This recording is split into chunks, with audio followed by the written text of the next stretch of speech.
Welcome to the Global Medical Device Podcast, where today's brightest minds in the medical device industry go to get their most useful and actionable insider knowledge direct from some of the world's leading medical device experts and companies.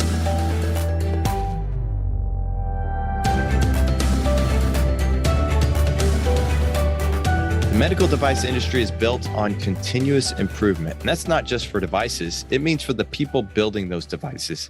Greenlight Guru Academy is the ultimate resource to learn and grow for medical device professionals. From quick, practical lessons to comprehensive certifications, you'll learn everything you need to know to keep up with the medical device industry. Visit www.greenlight.guru/academy today to start learning the skills for tomorrow. Hey everyone, welcome back. This is Etienne Nichols, the host of today's episode. Today I got to talk with Chris Parker from LabCorp. He's the Associate Department Head of In-Vivo Biocompatibility at Toxikon Corporation, also known as LabCorp. Usually we don't think about them as a In-Vivo Biocompatibility office, but they do a lot of things besides take your blood, for example, for your doctor. So we're going to be talking about submission deficiencies with Chris. What are some of the things that companies get dinged on in their submissions, for example, especially as it relates to their biocompatibility studies? These are some of the things that we got to discuss with Chris Parker in today's episode. Before we get to the episode, though, quick note, this episode was recorded at our booth at MDM West in Anaheim, California, at one of the largest manufacturing trade shows in North America. We like to go to these trade shows, like to hear what's going on in the industry and kind of get the message out. So you may hear a little background noise in the audio, but hopefully the message comes through loud and clear. We hope you enjoyed today's episode. Thanks for listening. Hey everyone, welcome back to the Global Medical Device Podcast. This is Etienne Nichols. Today we're coming live from Anaheim, California at the MDM West show. Today with me is Chris. Oh, Chris. I don't even know your last name. Chris Parker. I work within our biocompatibility program. I'm the associate department head within biocompatibility at LabCorp. So we used to be Toxikon.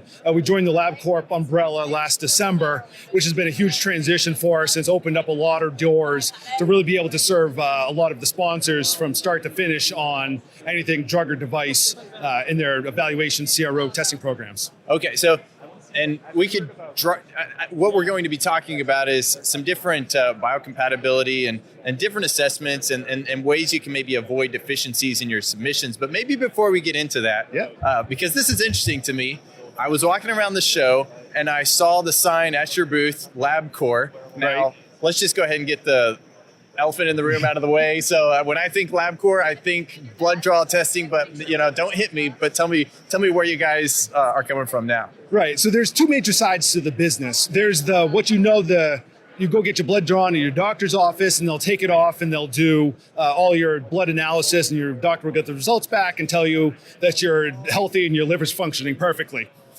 They also do a lot of more in vitro diagnostics. So they've developed COVID tests and things like that. We have the other side of the business, which is more on the CRO side of things, where we now offer for medical devices and drugs all the way from the early stage discovery. Let's start the initial evaluations. Does this even work like it's supposed to? And then we can carry it all the way through your biocompatibility or your final GLP studies. And then we can also cover it from the regulatory, you start your trials, and then post-market surveillance also. Okay. So, and it's funny because from a company standpoint, so most of you listeners, the Global Medical Device Podcast is powered by Greenlight Guru.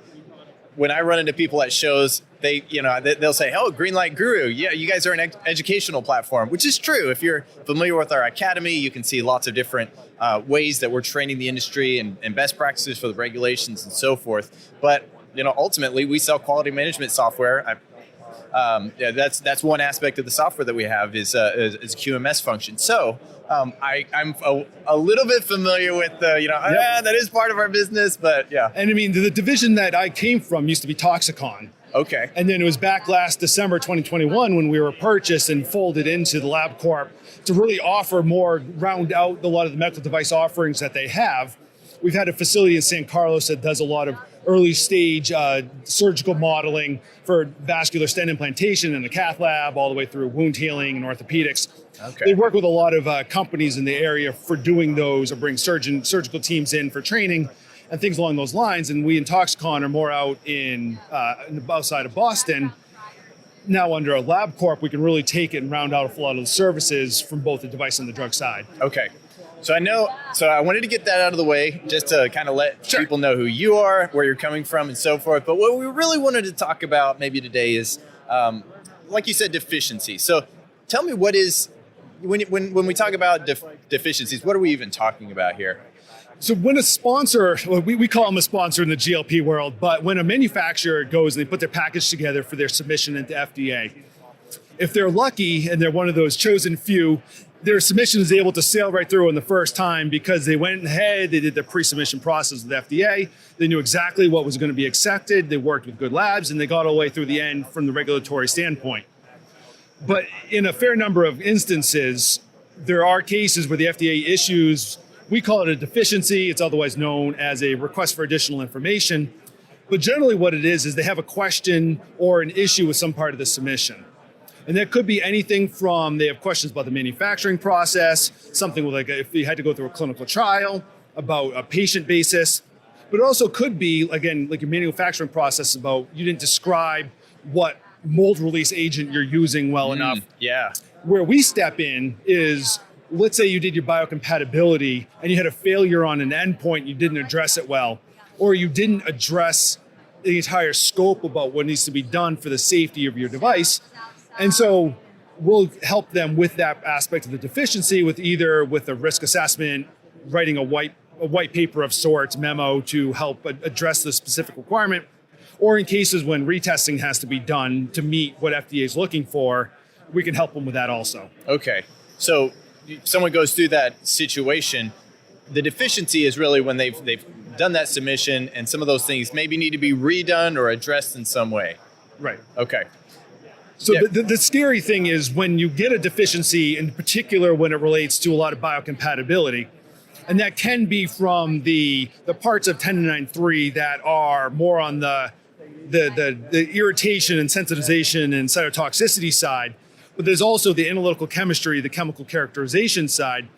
There are some pieces that can bridge across both, or they may be specific to one or another. But one of the things we see from FDA when they send these deficiencies out is they offer two ways to go about it. And they say we can either address this through either a memo or a risk assessment, or go ahead and do retesting again to address it the way they want to see it.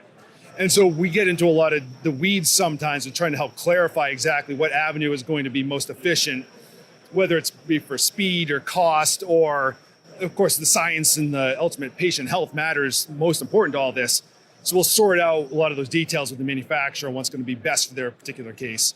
And then if we need to get on with FDA as sort of like their partner in it, we'll help them along those ways also. Okay. So the thing that comes to my mind is the phrase cap in. I'll explain what I mean. So You have the corrective action, which sounds like maybe what we just discussed, the 2 paths forward to correct, your deficiency that was uncovered.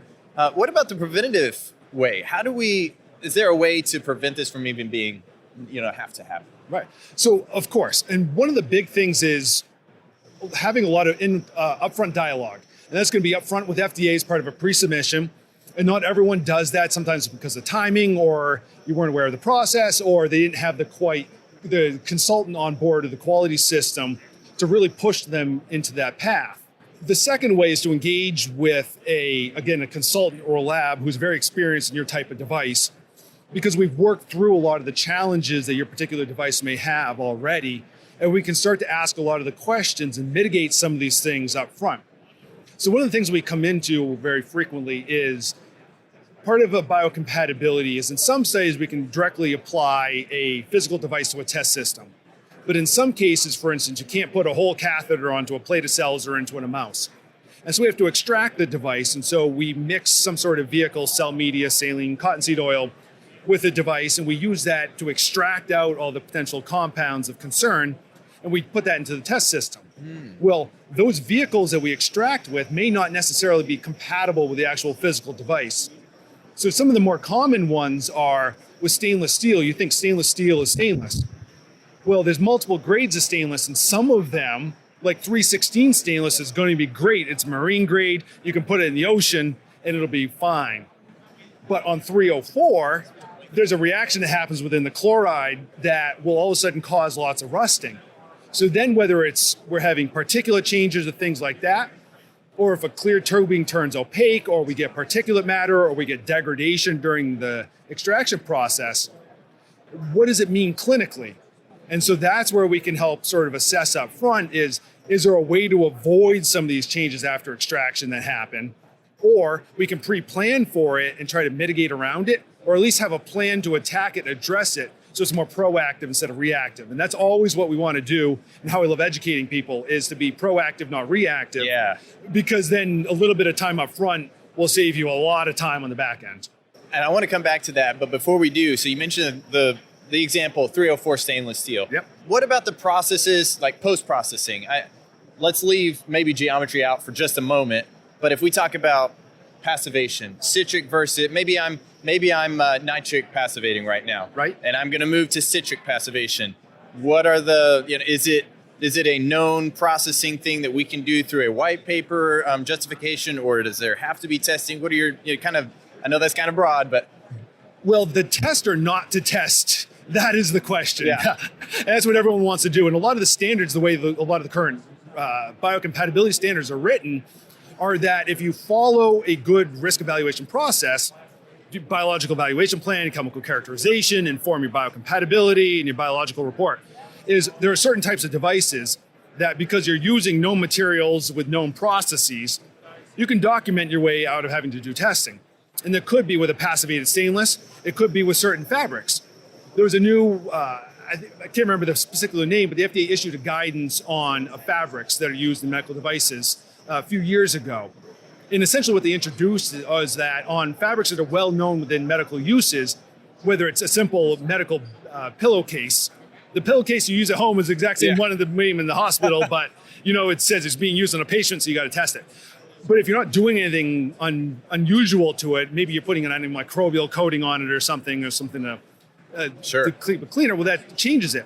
But if you're working with known materials that have a long history, you can maybe get out of it, and they offer instances for that based upon certain fabric and material types. There's another thing where they offer it up is if you use on your ultrasound machine, for instance, the keyboard that's on the ultrasound machine. Well, if you can show that you're using the exact same interface that's used, let's say on a Nintendo, is the exact same materials that's used in a consumer application that have long history of safe use, which is always like that. What does long history of safe use mean? Because process, but they do offer avenues, but you really have to show a lot of deep dive specifics to show how truly identical you are. Okay. And if you are different, it's that quantification that can really matter. And if there's too many unknowns, then you end up back with testing again. Okay. Now that's always a question in my mind, do we, in a situation where you may have to test, knowing how to determine, okay, well, I'd like to know for sure one way or another. And I guess that's where we leave it up to the professionals who are, the scientists with chemistry and so forth. So, right. But any thoughts or additional how to figure that out before we even come to you? How do we make that determination? I don't even know what I'm trying to ask. Twist it into whatever you want. A lot of devices, when they're being developed, you're doing it with an intent in mind, and either it's a completely novel new idea, or you saw a product and you said there's a greater market than a particular other manufacturer offers. We want to jump into it, or we want to improve it.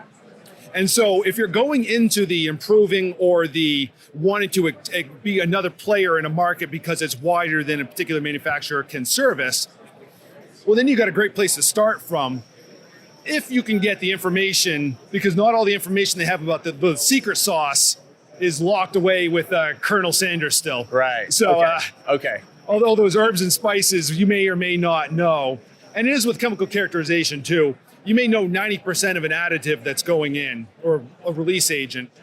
Well, that 90% could be well and good, but that other 10% they don't want to tell you, that could be certainly something of concern. Well, that's when you can get involved with the toxicologist who can act as your third-party go-around and help get you some of that information. Okay. But knowing sort of what avenue you're trying to target, if you're a me too or an improvement, the more you can get on the initial product going in, as much as you can, and then seeing what's out there, whether they publish papers about themselves or whatever it might be. If they came out of a university, there may be a publication on it. But going that avenue is a great spot. Maybe you get lucky and you're working with a consultant who helped develop that other product. And then you're sort of like, it's a win-win for everyone. Friend of a friend. Right. Yeah. Okay. I know a guy. Yeah. So how early would it make sense to start involving someone such as yourself in the design process? Does it make sense? I have a working prototype. I know the materials I'm going to be using. Now let's talk about it. I can imagine a situation where we might have a failure, so maybe I would have liked a little bit upstream involvement, but what are your thoughts? Right. So early stage in the prototyping, when you've got a materials list and you're saying, these are the ones we know have really good physical properties, are going to match with what we need it to do. It's got a certain durometer or whatever it might be.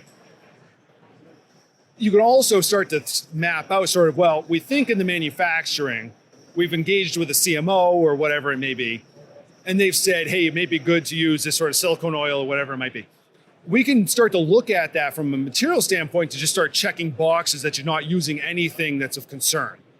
So we get to the final product, because ultimately you have your initial evaluation, but there's the final finished product, that FFP, that is in all the, when you get to final biocompatibility, where the rubber hits the road, where it's going to be more, when you start putting everything together, you can get new compounds of concern and so on. But we can look at every single material and additive from step one and start to screen it if there's anything of concern from the beginning, so you don't add something that you shouldn't have, get to the end and wish you hadn't, have to do rework. Okay. Yeah, that makes sense. Okay, I'm going to ask you a question that's a little, it's definitely outside my knowledge, so you feel free to say, hey, I'm not sure. I'm buckled up. California had, if I'm going back to my manufacturing days, we were dealing with something, I think it was Prop 65. Yep. Can you speak to that? And from a medical device perspective, what do I need to know about that, and how do I deal with it? So there's Prop 65 over in Europe. There's the CMRs you have to worry about, the compounds, the carcinogens, mutagens, and reproductive toxins. There's a whole host of compounds that at certain thresholds may be of concern, or flat out don't want them included in a device at all. Or if they are in there, then you have to put some labeling on there.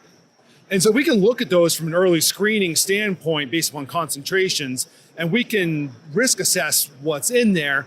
Maybe you have that secret sauce of all the material components, or we can do some initial analytical screening on that and look for a particular targeted analysis.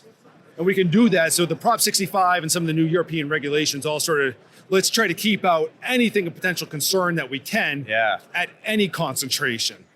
Because when you get into a lot of Part 17, Part 18 and biocompatibility, it's your analytical thresholds and your toxicological thresholds, and you want to make sure you're not going above a certain level of concentration with your compound. Well, we obviously want to always keep that in mind, but there's definitely places where we want to keep them out starting from zero. So working with those, we can take out a lot of that risk up front if you engage with a toxicologist or an analytical group to help you with that assessment.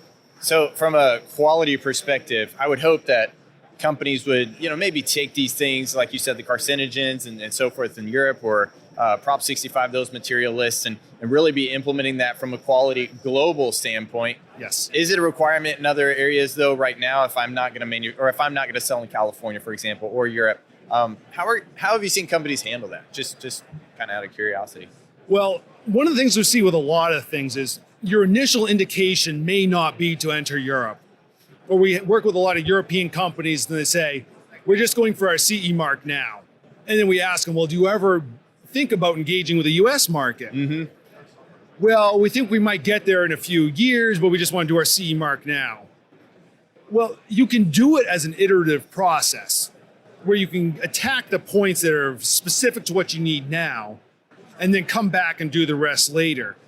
But you may have an opportunity when you look at the total scope of what you might be getting into to lump it all into one big push and go and save yourself some time on the back end. Or there may be opportunities where we can offer up one set of platforms of risk assessments of what it might be that can look at it all at one time in one risk assessment, for instance. Instead of having to do two, we can cover it all now. So you may be spending a little extra time or a little extra money now, but you may be saving yourself some time later, so you're just ready to go from the get-go. And we see this with like some raw material people too. They're developing a raw material, but they don't know the quality system of the people they're going to sell to. Maybe some want to purchase a raw material that's been, all they want is a simple USP Class 6. Other manufacturers say their quality system, they don't want to buy a raw material unless it's at least had some level of ISO 10993 testing done. Let's get it more relevant to how our final finished products can be tested. Some further want to see it, okay, you're a resin, great. But that resin may be used in a catheter or it may be used in a blood bag. Well, it goes more beyond just looking at the traditional material safety work, but let's engage it also into the specifics of how that material may be used in the final product. And so we can expand or contract some of those standards to meet not just USP or not just ISO 10993.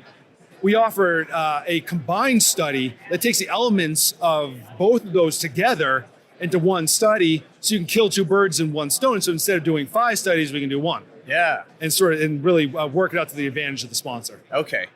Well, one of the other things I'd say about that, sometimes we focus on the cost efficiency, or I'm only focused on Europe right now, or wherever it may be. But at the same time, I'll quote one of the longtime guests of the podcast, Mike Drew, says, "Quality is quality, no matter where you stand on the earth." And our goal at Greenlight Guru and with the Global Medical Device Podcast is to improve the quality of life, and I would hope the medical device companies are doing the same. So that's interesting, and I think it's good advice. Go ahead and, from an economic perspective, or even from especially from a quality perspective, go ahead and kill those 2 or 5 birds with one stone. I love that. I mean, when it comes back to quality, one of the things we see with FDA is with biocompatibility, it can take a lot of units of device, final, finished, manufactured, processed, sterilized device.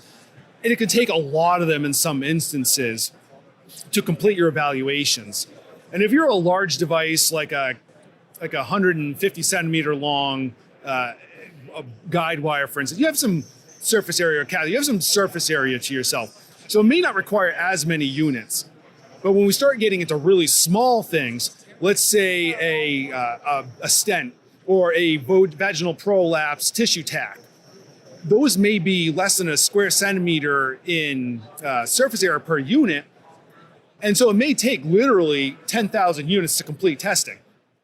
Well, that's obviously a burden on the manufacturer. And so they may want to sort of skirt around some of the standard ISO 10312 surface area extraction ratios. And, well, this is what a person's only going to get 1, maybe 2 stents in their lifetime. So I only want to put 1 or 2 stents in my extracts.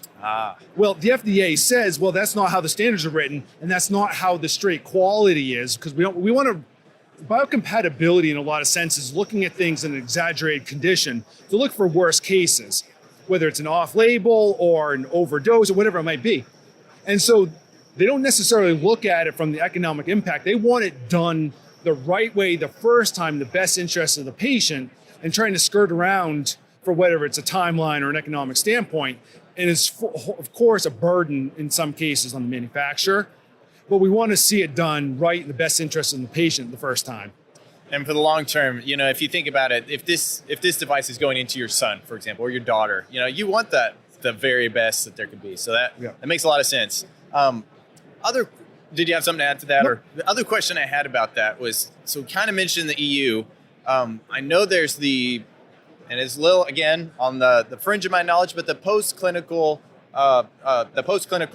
plans, where you have to be, post-market clinical plans, where you're now commercializing, but you still need to do a bit of clinical testing and so forth. Have you helped with that, or is that something you have any recommendations or thoughts on?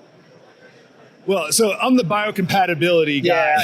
Yeah. But I will say, as part of LabCorp, though, is we do have a tremendously huge regulatory group, clinical trials group, and then a post-surveillance group, right, a post-marketing group.